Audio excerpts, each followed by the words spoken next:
pay our respects to Elders past and present and acknowledge all Indigenous representatives here today. I speak on behalf of the New South Wales Aboriginal Land Council, representing 121 land councils across New South Wales, Australia. As we consider the future work of the Permanent Forum, we emphasise that the next phase must move beyond reaffirming rights towards ensuring their implementation. The outcome document of the World Conference on Indigenous Peoples set out clear commitments by states, particularly in relation to self-determination, participation in decision-making and the recognition of Indigenous peoples' rights to lands, territories and resources. These commitments are also reflected in the United Nations Declaration on the Rights of Indigenous Peoples. Yet, globally, we continue to see a persistent gap between international commitments and domestic delivery. During the UN Permanent Forum Indigenous Issues, members and states have heard from Djali Local Aboriginal Land Council on issues impacting them through climate change and displacements of their peoples because of the lack of government's action to commit. New South Wales Aboriginal Land Council stands strong with Djali Land Council.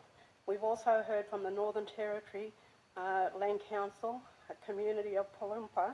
The residents of Pulumpa are displaced by recent flooding.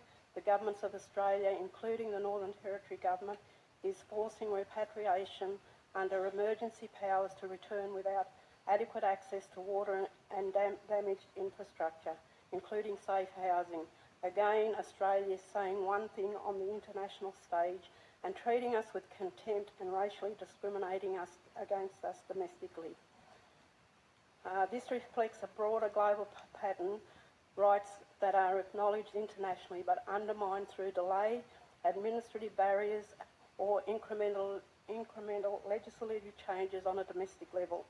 If the Permanent Forum is to remain relevant and effective, its future work must respond to this reality.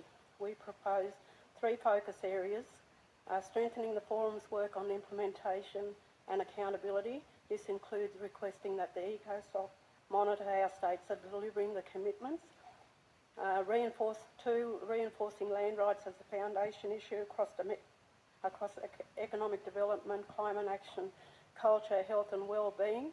3, elevating emerging global issues, particularly the intersection of land rights, climate change and economic participation. Indigenous people must be supported not only as rights to landholders but leaders in renewable energy.